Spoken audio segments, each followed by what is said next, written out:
साथियों नमस्कार, DMA India online YouTube channel में आपका हार्दिक स्वागत है। आज हम पर्सनैलिटी ऑफ द वीक की खास कड़ी में बातचीत करने जा रहे हैं पूर्व कमिश्नर श्री दिलीप कुमार वासनीकर सर से। वासनीकर जी, स्वागत है आपका इस कार्यक्रम में। आपका भी स्वागत।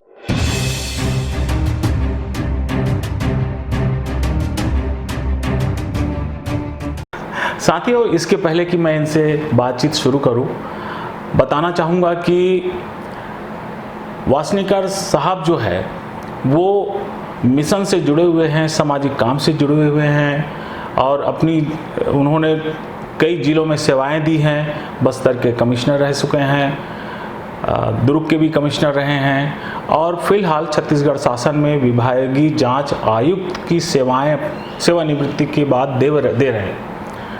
तो आज हम उनसे बातचीत करेंगे और जानने की कोशिश करेंगे कि वो कैसे ये इतना सब कुछ कर लेते हैं, क्योंकि डॉक्टर अंबेडकर वेलफेयर सोसाइटी के अध्यक्ष भी हैं और जो समिति है ये काफ़ी बड़े बड़े काम कर रही है, काफ़ी एक्टिव है। तो कमिश्नर साहब, मैं यही जानना चाहूँगा कि आप कहाँ आपका जन्म हुआ और आपकी शुरुआती पढ़ाई लिखाई कहाँ पर हुई? देखिए, मैं मूलतः बस्तर ज़िले का हूँ और बस्तर ज़िले में कोंडागांव ज़िला है, जो ज़िला है वहाँ से हूँ मैं जी। और मेरी प्राथमिक शिक्षा भी है ना कोंडागांव से है ना हुई है। मैट्रिक तक वहाँ है ना मैं कोंडागांव में रह के पढ़ाई की। अच्छा, और उसके बाद फिर आगे की जो पढ़ाई है और ये जो आपने अपनी जो गवर्नमेंट में आप सेवा में आए, तो वो किस तरह से आए, मैं चाह रहा हूँ कि इस बारे में भी थोड़ा सा बताएं आप। देखिए, जब मैं कोंडागांव बस्तर में था तो उसमें मेरी जो प्राथमिक शिक्षा है वो एकदम साधारण से स्कूल में हुई। अच्छा। और उसके पश्चात जो ट्राइबल स्कूल है कोंडागांव का, वहीं मेरी 11वीं की परीक्षा, मैट्रिक उस समय कहते थे, वो मैं वहीं से पास किया। और उस समय कॉलेज की सुविधा नहीं थी कोंडागांव में, तो धर्मपुरा शासकीय महाविद्यालय है, वहाँ से मैंने बीए की शिक्षा ली। तत्पश्चात मैं वहीं से लॉ ग्रेजुएट हुआ और उसके बाद पीएससी की तैयारी किया और प्रथम बार में ही मैं डिप्टी कलेक्टर के रूप में चयनित हुआ और उसी समय सिविल जज की परीक्षा भी आयोजित हुई थी 85-86 बैच के आसपास। हाँ। तो मैं सिविल जज भी बन गया। तो आज के दौर में जब मैं ये देखता हूँ कि लोग पढ़ाई के बाद कई साल तैयारी करते रहते हैं, मुझे इंतज़ार नहीं करना पड़ा और पढ़ाई के तुरंत बाद ही डिप्टी कलेक्टर और सिविल जज सेलेक्ट हो गया। फिर मेरे सामने है ना चॉइस वाली बात हुई कि मैं कहाँ अपनी सेवाएं ज़्यादा दे सकता हूँ। तो फिर मैंने प्रशासन के क्षेत्र को चुना और पहली बार मेरी है ना पोस्टिंग डिप्टी कलेक्टर के रूप में बालाघाट में ही हुई थी। तो वहीं अपनी सेवाओं की शुरुआत है न की। तो आपने कैसे डिसाइड किया सर कि ये वाला लाइन है, इसमें जाना है, क्यों जाना है,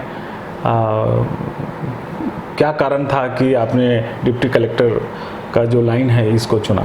देखिए कि मैं डिप्टी कलेक्टर के लिए ज़्यादा पढ़ाई किया था। अच्छा। सिविल जज के लिए कम। और मुझे है ना लगता है कि ये तो न्यायालय और वकीलों के बीच मेरा समय जाएगा और प्रशासन का क्षेत्र बड़ा व्यापक होता है। तो उस समय के जो तत्कालीन कलेक्टर थे और मेरे घर के मेरे माता पिता, तो उन्होंने सजेस्ट किया कि आपका जो नेचर है और ये है और समाज में इतनी सारी जो आवश्यकताएं हैं उसको देखते हुए सेवाएं मैं बेहतर प्रशासन के क्षेत्र में दूं। बिल्कुल सही सर। तो अब मैं ये चाह रहा हूँ सर कि आपने जो परीक्षा दी उस समय ज़्यादा कुछ मेरा ख्याल है कोचिंग वगैरह का उतना नहीं था, 87-85 की बात आप कह रहे हैं, तो कैसे आपने तैयारी की और कैसे फर्स्ट अटेम्प्ट में ही आपने जो है अचीव कर लिया? उस समय जब तैयारी कर रहा था तो मुझे ये ज्ञात हुआ कि जो ट्राइबल डिपार्टमेंट है वो परीक्षा पूर्व प्रशिक्षण केंद्र भोपाल में चलाता है। अच्छा। तो मेरे आसपास का परिवेश जो कोंडागांव में था वो तो प्रशासन या कोई ऐसे क्षेत्र में रहा ही नहीं, तो मुझे है ना लगा कि यहाँ रहते हुए अगर मैं तैयारी करता हूँ तो मुझे पुस्तकों की दिक्कत नहीं आएगी, लाइब्रेरी की दिक्कत नहीं आएगी और एक एटमॉस्फेयर मिलेगा। और इसीलिए मैं परीक्षा पूर्व प्रशिक्षण केंद्र के लिए आवेदन भरा।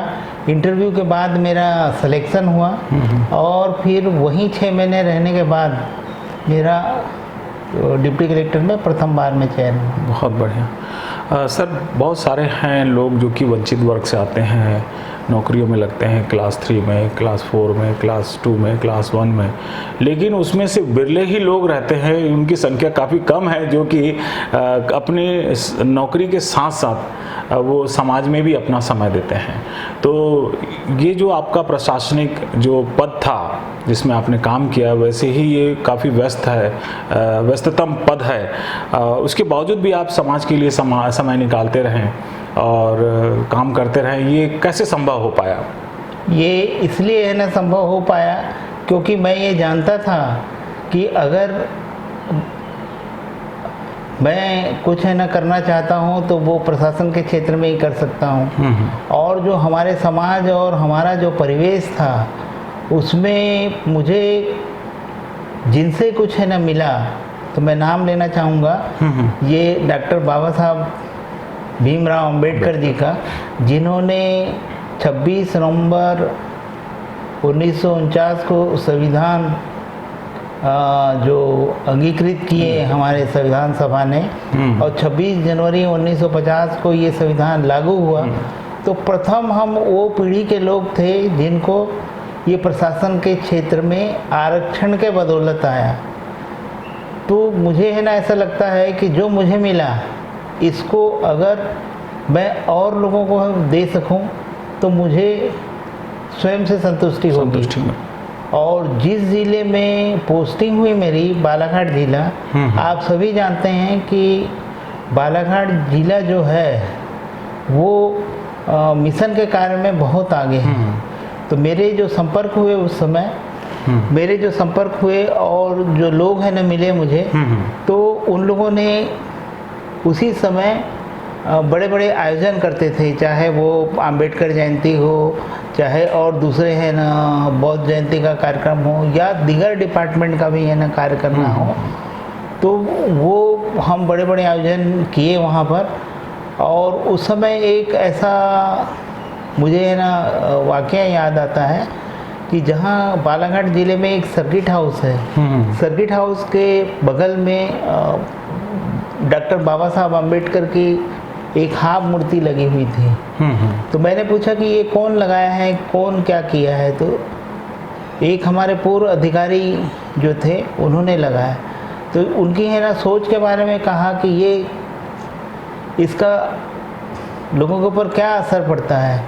तो लोग जानने समझने लगते हैं कि ये व्यक्ति कौन है, क्योंकि वो अपने हाथ में संविधान की किताब और कलम लिए हुए हैं और वो लोगों में शिक्षा के प्रति ज़्यादा जागरूकता और ऐसी बातें कहते हैं जो समाज में सब लोगों को एक सूत्र में पिरोने का, समानता, बंधुता और स्वतंत्रता की भावना विकसित करते हैं। क्योंकि मैं जिस समुदाय से आता हूँ, मैं देखा कि उस समय लोग जो उनको अवसर मिलना चाहिए शिक्षा के क्षेत्र में, नौकरी के क्षेत्र में, बाकी और जो प्रशासन की योजनाएं हैं उनका लाभ उनको मिले और मिल के वो उन योजनाओं का लाभ लेते हुए अपनी और समाज की और देश की तरक्की करें, तो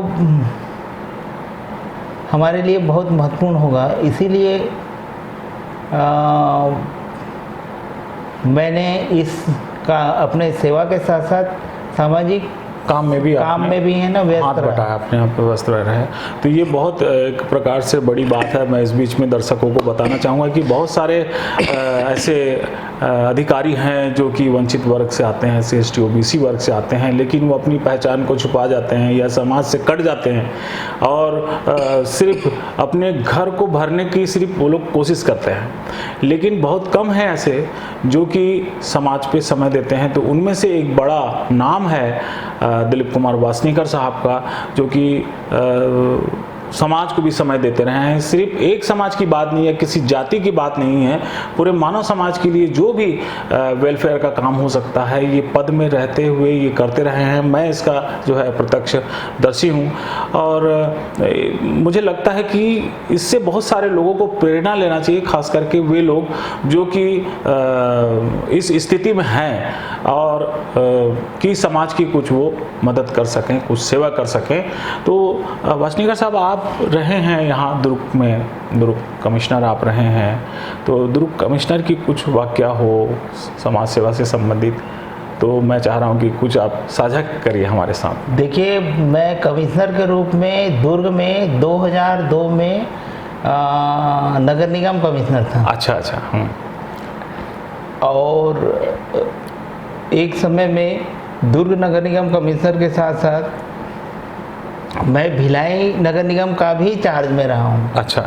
और जब वहाँ 2 साल का कार्यकाल हुआ, उसके बाद मैं बिलासपुर नगर निगम में भी कार्य कर चुका। तो निगम के क्षेत्र में निगम जो है नगर पालिका निगम, उसमें तो टॉप टू बॉटम वाला है ना कार्य है, जनप्रतिनिधियों के साथ रह के पूरे नगर का है ना विकास करने का। और वैसे आप कह रहे हैं, तो जब मैं 2004 से स्थानांतरित होकर 2015 में बस्तर संभाग का कमिश्नर बना, तो वहाँ 3.5 साल सेवाएं देने के बाद पुनः मेरी दुर्ग में कमिश्नर डिविजनल कमिश्नर के रूप में पदस्थापना हुई। तो वहाँ 1.5 साल मैं पूरा बिताया। और उसके बाद दुर्ग में भी है ना जो संभागीय आयुक्त के साथ साथ आजकल जो हेमचंद यादव यूनिवर्सिटी है वो उसके भी प्रभार में रहा। अच्छा, कुलपति। हाँ, कुलपति।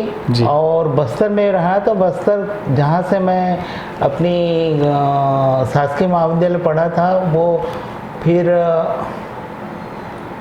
एक यूनिवर्सिटी का स्वरूप ले लिया था, तो वहाँ भी कमिश्नर रहा। अच्छा। मतलब कुलपति रहा जी।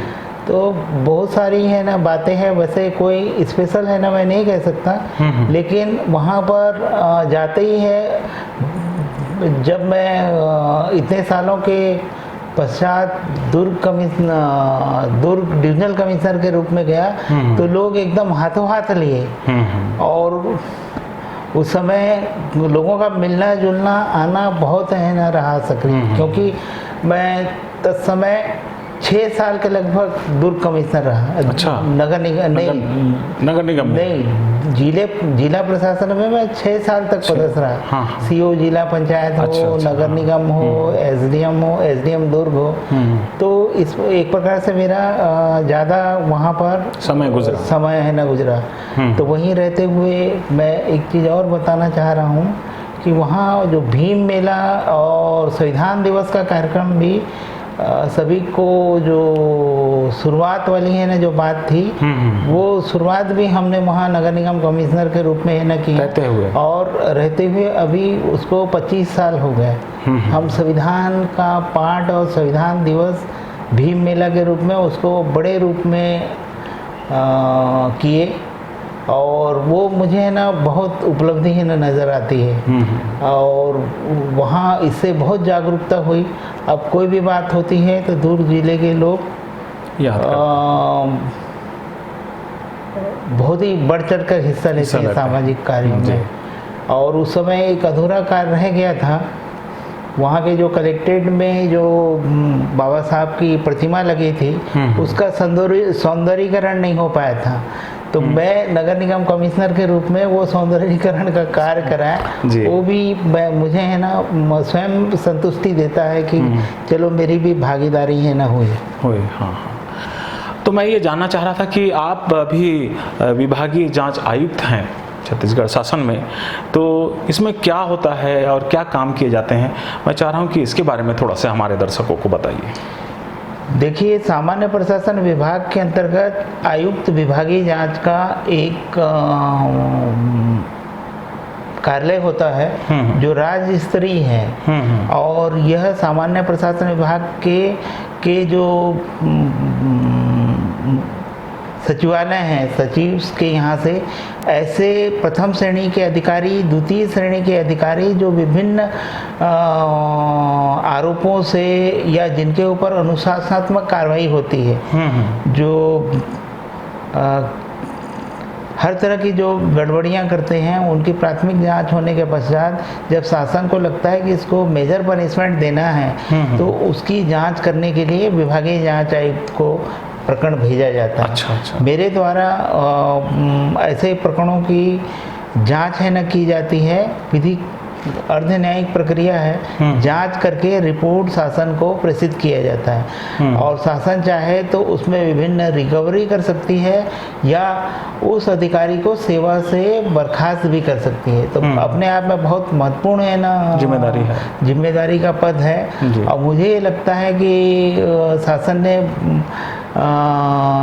ने मुझे है ना ये जिम्मेदारी दी है, मैं इसका सही ढंग से निर्वहन कर सकूं और जो अपनी सेवाएं दे सकूं।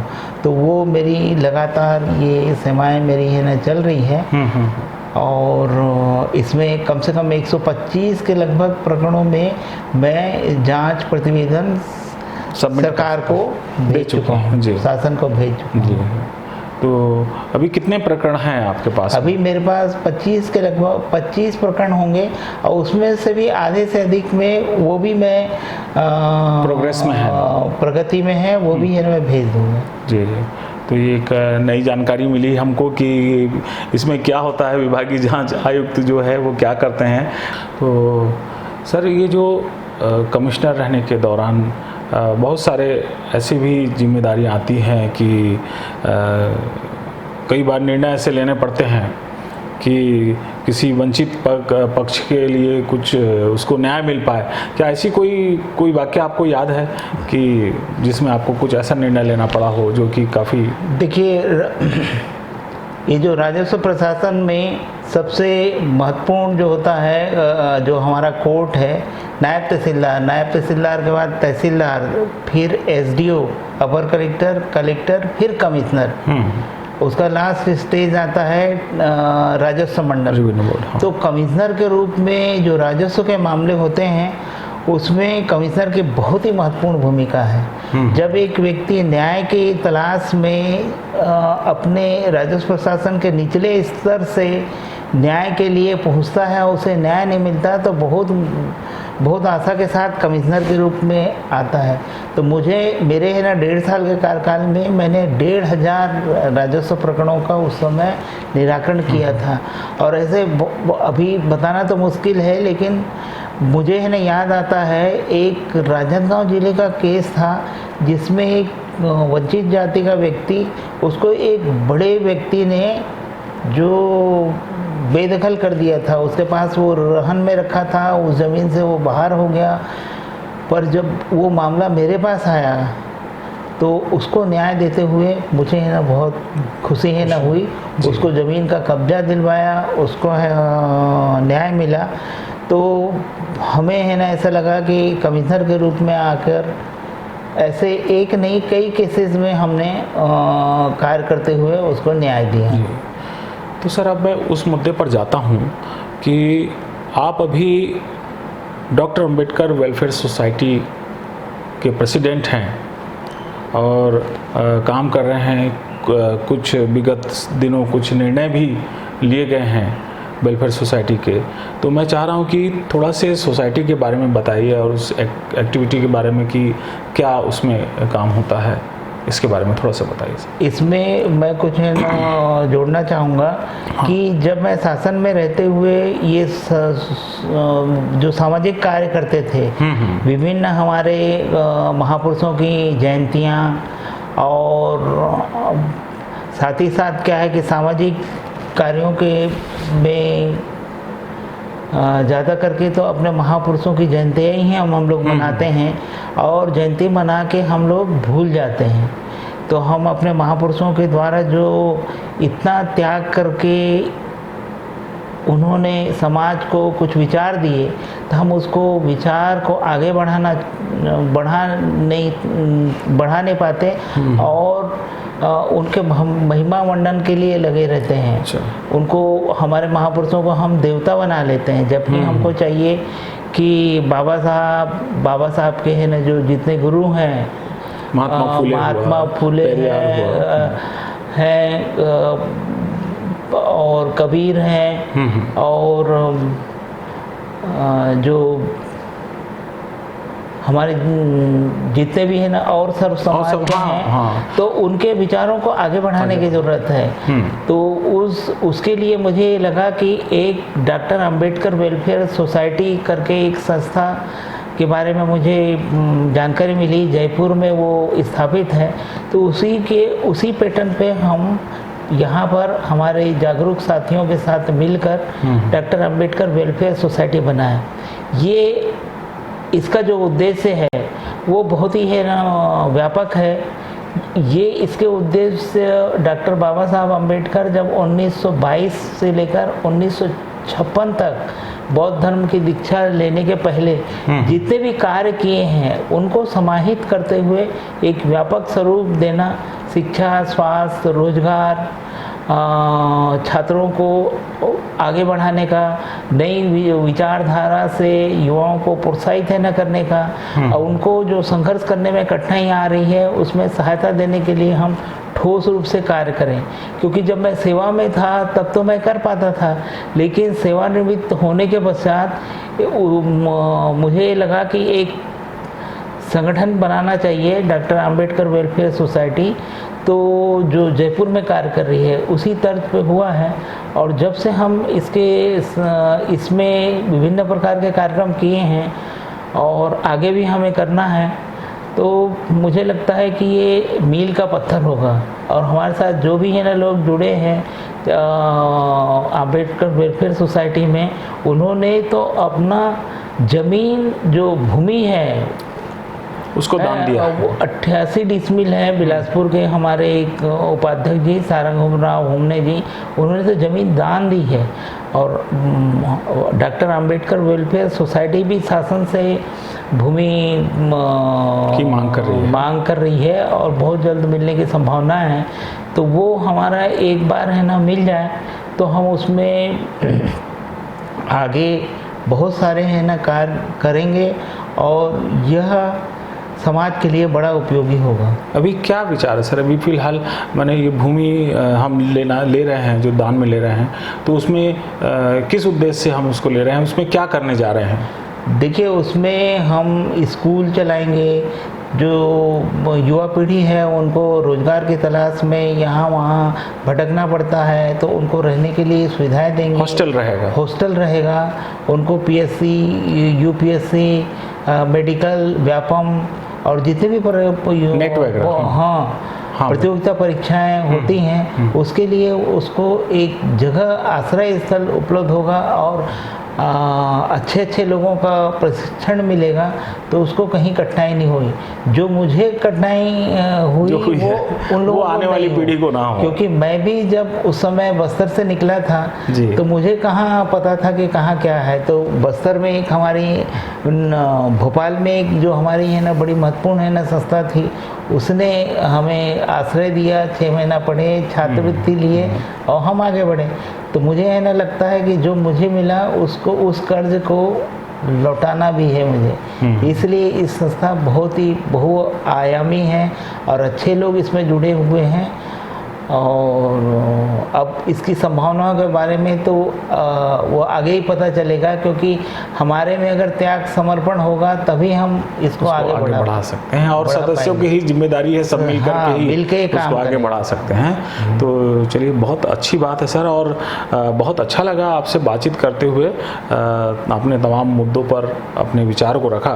तो जाते जाते बस मैं यही आपसे पूछना चाहूँगा कि ऐसे लोग जो कि सरकारी सेवाओं में हैं और वो डरते हैं कि भाई हम समाज सेवा करेंगे तो हमारा कंडक्ट रूल में कुछ प्रॉब्लम आएगा, जबकि ऐसा कुछ भी नहीं है। तो मैं चाहूँगा कि ऐसे लोगों को आप संदेश दीजिए जो कि कुछ करना चाहते हैं लेकिन वो नहीं कर पा रहे हैं, तो कैसे उस समाज, जो पे बैक टू सोसाइटी जो आप कर रहे हैं वैसे ही पे बैक टू सोसाइटी वो कर सकें।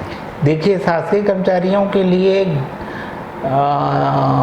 ऐसा है कि उनको सामाजिक कार्यों के लिए कोई बंधन नहीं है।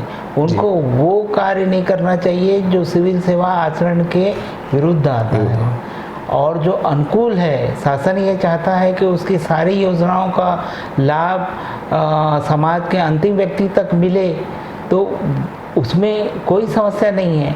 हमको तो आगे बढ़ के उनको उसकी शासन की योजनाओं का लाभ देना चाहिए और उसके बारे में बताना चाहिए। आप अगर आपको ज्ञान मिला है और आप अपने पास ही उसको रखते हैं तो इसमें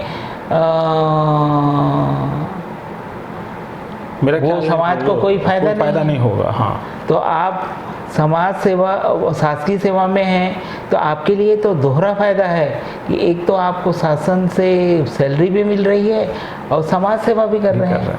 जी, तो बिल्कुल आप जो है समाज सेवा कर सकते हैं। सिर्फ गवर्नमेंट एम्प्लॉयज़ के लिए ये बात नहीं है, ऐसे बिजनेस में भी जुड़े हुए जो लोग हैं जो इतने सक्षम हैं कि वो पे बैक टू सोसाइटी कर सकते हैं, तो उनको मुझे लगता है कि करना चाहिए। अपने अपने स्तर पर करें, अपने जो साधन है, अपने संसाधन हैं, टाइम, ट्रेजरी और टैलेंट जो भी आप दे सकते हैं वो आप दें, तब जा कर के जो डॉक्टर अंबेडकर का जो सपना है पे बैक टू सोसाइटी का, वो सपना पूरा हो सकेगा।